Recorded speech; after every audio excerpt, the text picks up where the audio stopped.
we are, clan the isms, cataclysm, great. Our people out here struggling, trying to make it in this state. Everybody out here doing it, but we the ones too late. Now family, we the ones who gotta delegate. Get that money in the power, never be fake. Stick to co-sign for free. What did he say? Create jobs, support our own. Educate the same and buy back your home. Got 3 degrees, triple 10. 3 PhDs, now we on the CNN. DBTV, let's talk about negligence. Ignorance is bliss, but we can turn it to intelligence. Please none of what you hear, half of what you see. Let's break it down here on Dr. Boyce TV. Here we are, clan the isms, cataclysm, great.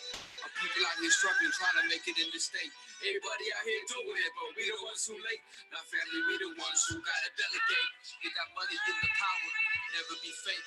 Go figure, get the figures, let's make about 8.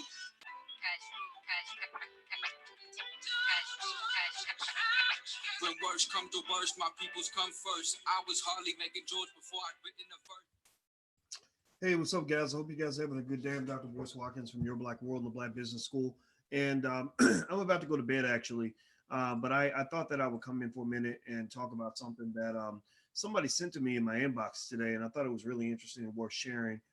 You guys know that the goal of Black media, the job of Black media, our job is to make sure that we do our job, which is to share knowledge and information with people that you might not get otherwise.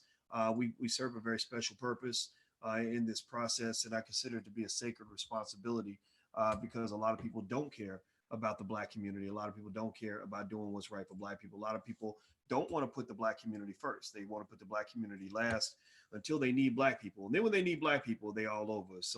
So back then they didn't want you. Now you hot, they all on you. So that's what it is. That's how things work, I guess. But anyway, what I wanted to do was talk about something that I saw from the brother at Black Tree Media TV, or whatever the media that was called. I can't remember the name of it. I believe it's called Black Tree TV. I don't want to be disrespectful because I've seen them out there doing the thing, and I have a lot of respect for the work that they do because they've been out here. They've really been out in these streets doing media for a long time and representing the Black community and putting Black people first. So first of all, let's start from the beginning. If you believe in putting Black people first, type B1 in the chat. Just say B1 if you believe Black people are first, because I am definitely B1. And I want to make sure that that's important to understand. So in this conversation with intelligent Black people, I want to tell you what I just got. What I just got in my inbox was a message basically talking about all the Black celebrities that love to go interview with white people, but they'll walk right past Black media, whenever they see them at the Grammys. That he mentioned a few names, and I'll name a couple of names. He mentioned people like Questlove and what's the brother's name, Lil Nas X, and a few others, and basically said that they blow off the Black media, that they'll go chase down white folks. Their publicists will make sure they get in front of People magazine. They'll get in front of Billboard. They'll get in front of all these other places. And then when they get to the end, when they get to Black media, they just don't have time for Black media. Also, Black media tends to be pushed. From what I understand, I don't go to bullshit like the Grammys. I think the Grammys, the Oscars, all that stuff is just stupid award shows that they're just made up by white people, right? They don't actually have any real value. In fact, did anybody give me a yes or no if you saw the story about the Grammys being rigged? Did anybody see that, where they basically, you got white folks basically just snitching on each other and basically talking about how the whole process is rigged? And so I don't really even know what the benefit is in participating in a rigged process, on any level. I just, if I think something's BS, I just don't want to be a part of it. But, I think that as we're finding ourselves as people, and many of us still are searching for ourselves, we end up chasing down things that don't have value for us. The same way a teenager chases down the girl that spits all over him every day, or the girl who gives her best love to the man who will never love her, who disrespects her, who talks shit about her every day and thinks she's a dirty tramp. You know what I'm talking about? You have people like that, right? People that think about this. Think about some of you may have done this. I think a lot of us have made that mistake. Have you ever loved somebody that didn't love you back? Like, have you ever really wanted somebody that didn't want you? Somebody who's really telling you, like, in every language imaginable, and even languages that haven't been invented yet, that they don't want nothing to do with you, but your dumb ass And I'm talking about all of us. I'm not talking about how many, if you've been a dumbass in love, just raise your hand. How many of you have been a dumbass in love, looking like Pookie the crackhead, chasing after somebody who didn't want you, who didn't want nothing to do with you? I don't know if you've ever done it. I have. I'm going to raise both hands because I've done that before. And part of my journey, I learned a big lesson. I want to say thank you to the raggedy bitch I dated in college who wasn't even that pretty, but I thought I was in love with her. And I remember when she dumped me, I simped pretty bad. Now I've been accused of simping because I got on my knee for Alicia. I don't worry about that shit because I'll simp for a beautiful black woman who loves me any day of the week. I have complete pride in that. But at that point, I was simping for the wrong reasons. I was giving my best to somebody who's giving me her worst. And I remember I thought that I could win her back by giving her flowers every day and telling her how much I loved her. And all she would say is, well, Boyce, you need to get out of here, Boyce. I don't want nothing to do with you, Boyce. Boyce, I keep telling you, how many times I got to tell you? And I thought I was being persistent. I thought that it was, I thought that this was what you're supposed to do, right? I thought that the more you love somebody, the more they're going to love you back, right? Like that stupid ass song Jennifer Hudson sang in Dreamgirls. Remember that? Where she's like, no, no, no, no way. I'm living without you. You gonna love me. I'm staying. I'm staying. I don't want to be free, right? I thought about that song because, when I listen to music, I analyze the lyrics. I said, that is the sickest shit I've ever heard. That is a sick song. That is what that they should call that the low self-esteem song. I mean, Jennifer Hudson sang it beautifully because she can sing her ass off. Jennifer Hudson sings like no other. But that song is, first of all, if somebody ever sings a song like that to you, they are a stalker. So you need to go get a restraining order. You need to move out of town, and you need to change your number because anybody who says I'm going to force you to love me, they might be a rapist. Right, they might be like that's what a rapist is. You go to love me, like I'm gonna get mine. I came to get it, even if I got to take it. Right now, women aren't usually the predators. Right, usually women can become predatory in other ways, but men, like seriously, like if anybody ever sings you that song, you need to run in the other direction as fast as you possibly can because the same person who will walk 10 miles in the snow to kiss you is the same person who will walk 10 miles in the snow to kill you. Passion knows morality, very little morality most of the time, right? So passion is passion, whether it's good or bad passion, right? So ultimately, that song, that whole "No way I'm living without you, you gonna love me,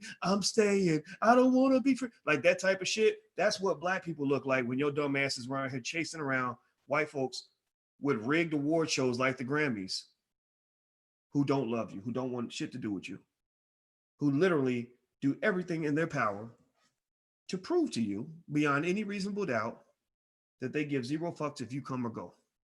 They really don't care. They only want to extract your culture from you. They want to basically suck out your golden juice. They want to pull out the resources like white folks did in Africa, right? They wanted to go down. They don't really want to be around African people. They think African people are dirty and savage.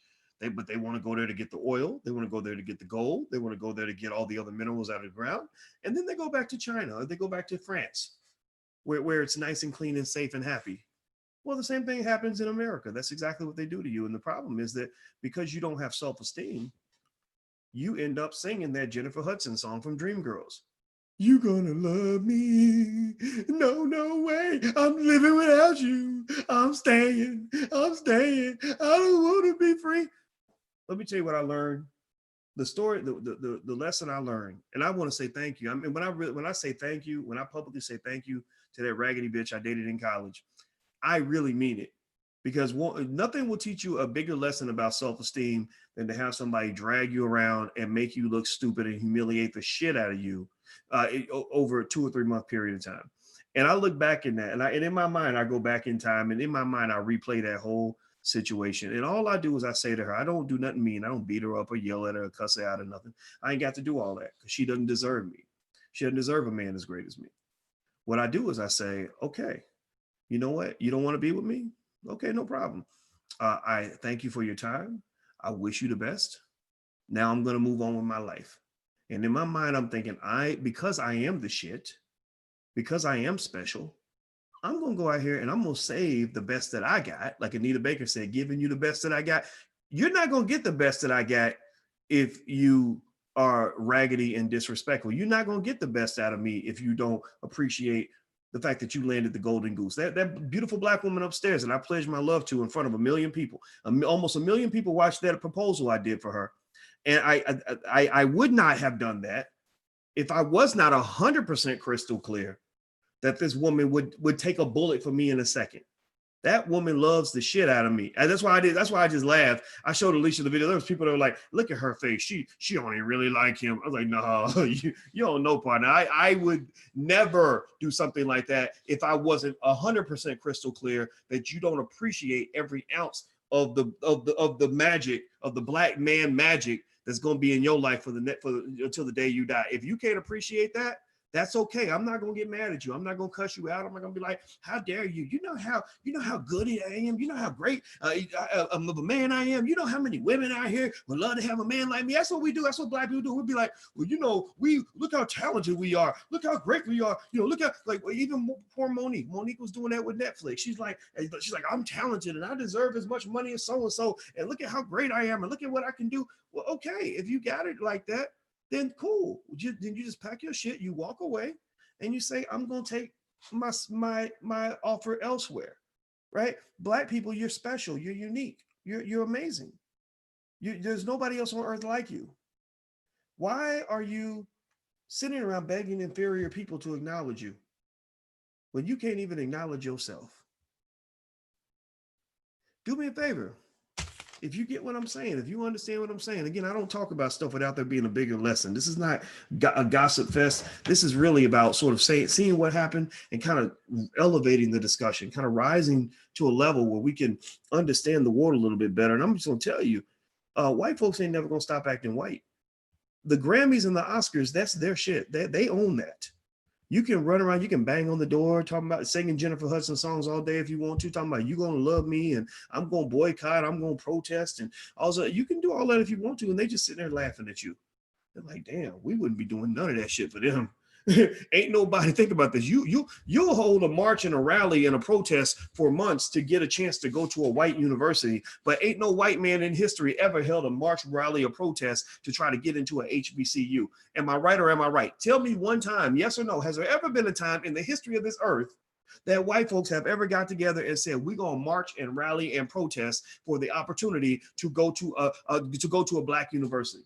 Or we gonna hold a prayer vigil and say we shall overcome and hold a march downtown for the opportunity to go live in a black neighborhood, or we really need black people to acknowledge us and give us awards so that we'll know how talented we are. So we're gonna protest if y'all don't give us no awards. Seriously, if you can get somebody to be stupid enough to play a game that you rigged, that you invented and that you rigged, then you will always win that game. If you're silly enough to play a game that we know they invented, a game that they control, a game where they make the rules, a game where they rig, then you will never win that game. So what I learned is that as my self-esteem rose, I would get in situations and be like, so you're telling me I need to do this over here, but I don't think that makes sense because it sounds like you want some bullshit. It sounds like you're trying to get me to play a rigged game. I'm not playing the game at all. I'm going to take my ball and I'm going to go home. You ask me a rigged question, I'm not even going to answer. I'm not even going to respond. I'm not going to play your game right now because I see what happens. If I go left, I'm going to lose. If I go right, I'm going to lose because you rigged the game where no matter what I do, you always gonna come on top. No matter what black people do, white people will always win the majority of the Academy Awards. No matter what black people do, white people will always win the majority of the Grammys because that is their shit. And so there you go. That's my 2 cents on it. I want to get the brother from Black Tree TV on at some point. If you know him, tell him he can come on. He's welcome. My email address is Boyce@BoyceWatkins.com. That's Boyce@BoyceWatkins.com. I'd love to talk to him because I appreciate the fact that he's calling out these celebrities that will use and sell and export black culture.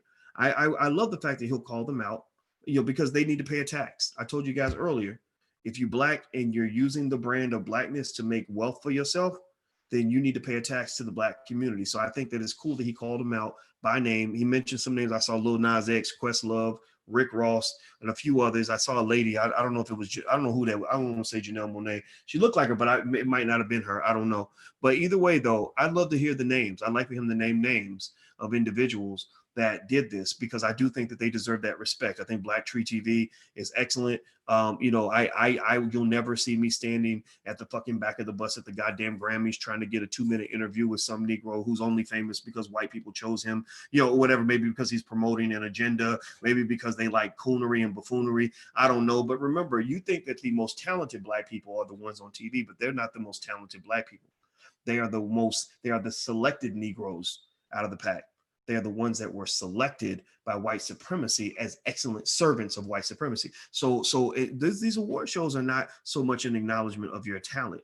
There are so many talented Black people that you will never hear about because they're not on TV. These awards are acknowledgements that who you are and what you do and what you represent is in extremely solid alignment with a white supremacist system. It's almost like when they talk about school, they used to say that the kids who made good grades were the smartest ones, and intelligence is part of the equation. But they were like, well, wait a minute. Most of the people who go on to become millionaires and billionaires, a lot of them didn't even finish school. A lot of them didn't make good grades in school. So how do we figure that? How do we connect that? How do we reconcile those two facts? Well, what they figured out is that kids who do well in school typically are not rewarded for being intelligent.